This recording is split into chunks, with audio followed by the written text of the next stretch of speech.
Bismillahir Rahmanir Rahim. Assalamu alayki ayyatuha as-siddiqatu ash-shahida. Assalamu alayki ayyatuha an-nadiyatu al-mardiyya. Assalamu alayki ayyatuha al-fadilatu az-zakiyya. Peace be upon you, O veracious, O martyr. Peace be upon you, O content and pleased. Peace be upon you, O virtuous and pure.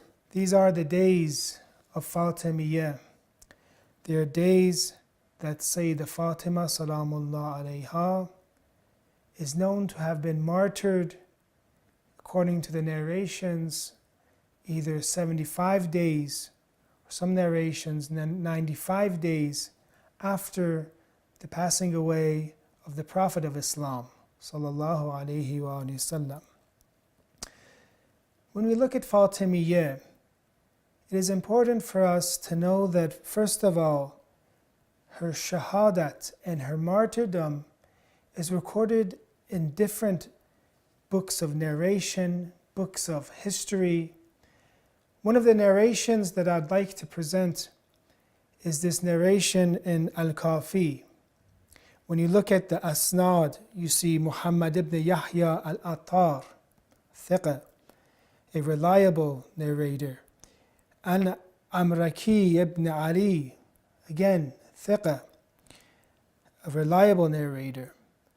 An Ali ibn Ja'far, again, another reliable narrator. An Akhihi, his brother, Abul Hasan, Imam Musa Kadhim alayhi salam. This sanad, according to our scholars and those that have studied the science of Rijal, is a sahih and authentic narration. What does the narration say? The narration goes like this.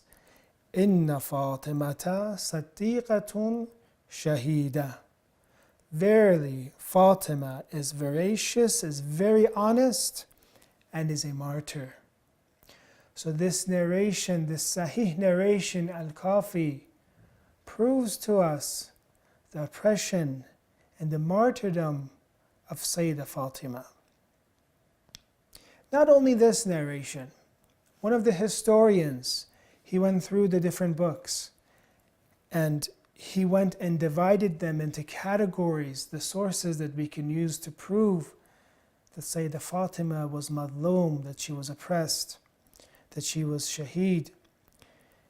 He collected about 33 sources that her door was burnt.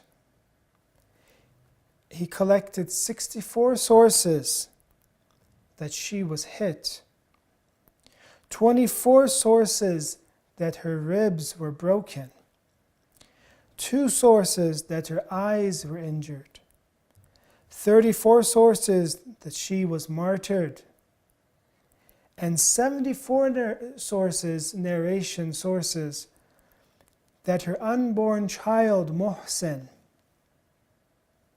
was miscarried due to her being hit.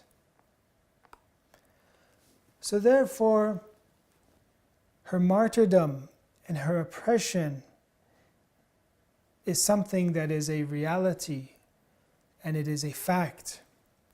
But from the lessons that we learn from in Fatimiyye, one of the great lessons that it teaches us is that during that time, after the Prophet of Islam had passed away, there were 2 paths left for the ummah.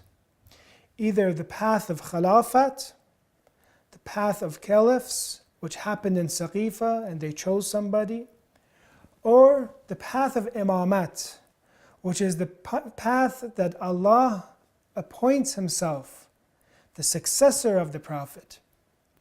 And that successor, that Imam, has all the roles, has all the status that the Prophet has, all the positions that the Prophet has, except that they are not a Prophet.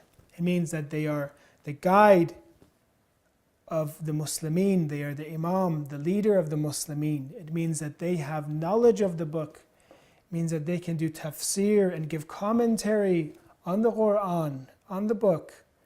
And it means also they can teach the laws and teach the Islamic beliefs that needs to be taught after the Prophet of Islam's demise.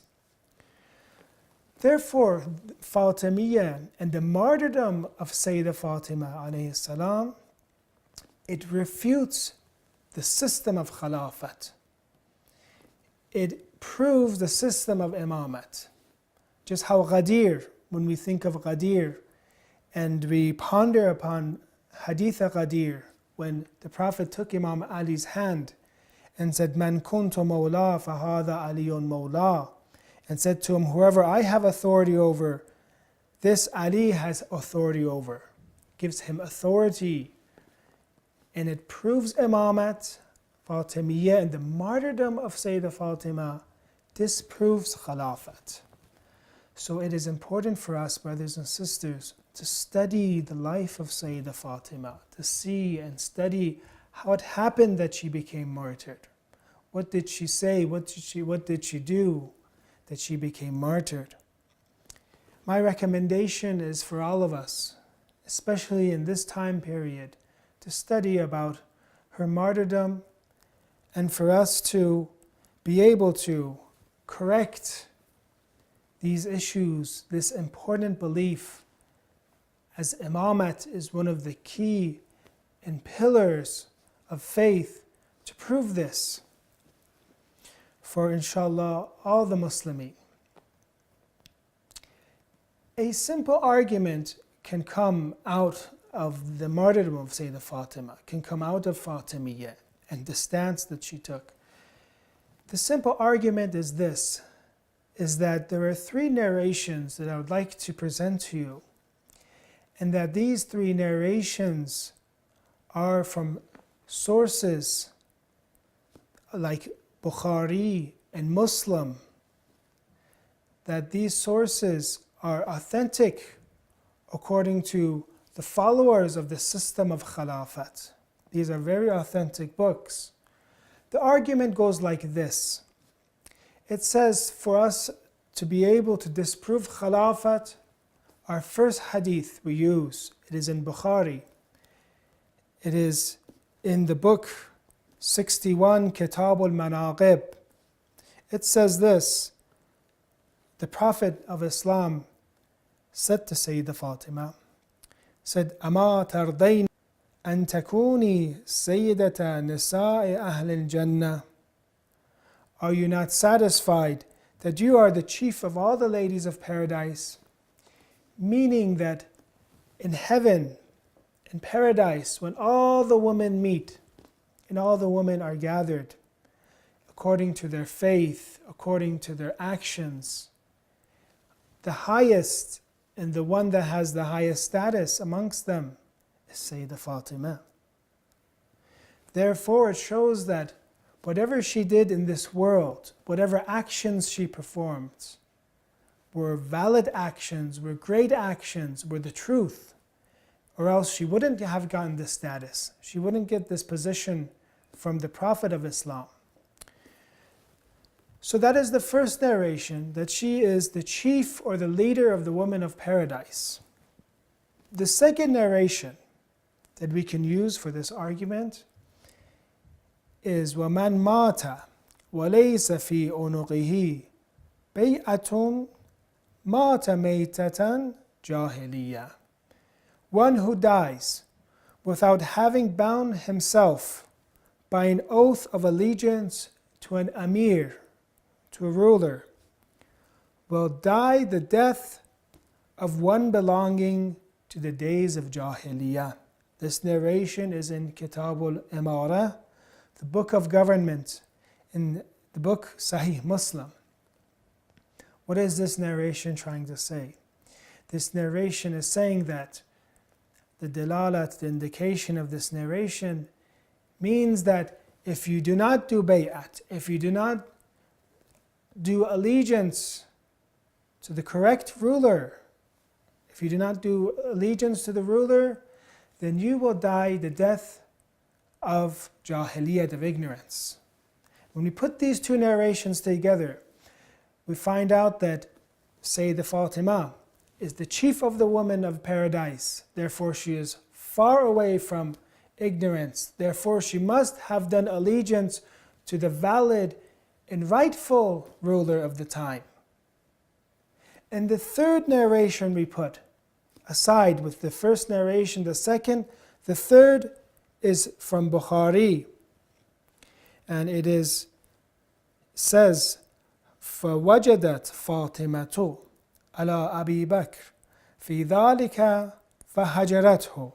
When Fatima came and spoke to Abu Bakr about her inheritance, she became angry with Abu Bakr and kept away from him. Then it says, فَلَمْ تُكَلِّمْهُ حَتَّى تُوَفِّيَتْ. And she kept away from him and she did not talk to him until she died. Therefore, this narration is clearly indicating that she did not talk to him. She was angry with him. So how could the first Khalifa be her Khalif or be her Imam? If she is, according to the three narrations, she is the chief of the women of paradise. She is far from ignorance. The matter of choosing and doing bayat and allegiance to the correct ruler is very important, or else you die the death of ignorance. She is far away from ignorance. Therefore, her decision must have been the right decision, because or else she wouldn't have had that high status. And when we look in history and we look in Bukhari, it says that she did not speak to him. She kept away from him. Therefore, how could he be her Imam or Khalif?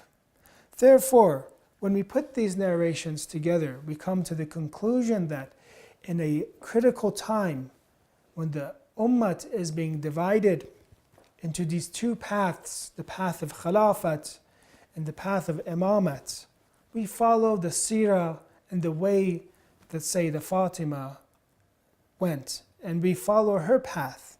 And what was her path? Definitely from these three narrations, we come to the conclusion that all Muslims come to the conclusion that her Imam and her Khalif was not the first Khalifa, and it must have been somebody else. And we look at the other narrations, we look at the verses of Quran, and we prove that her Imam must have been none other than Ali ibn Abi Talib alayhi salam. Assalamu alayka ayyatuha as-siddiqatu ash-shahida. Peace be upon you, O Fatima Zahra. Peace be upon you, the truthful. Peace be upon you, the martyr. Wa sallallahu ala Sayyidina Muhammadin wa ahl baytihi at-tayyibin at-tahirin.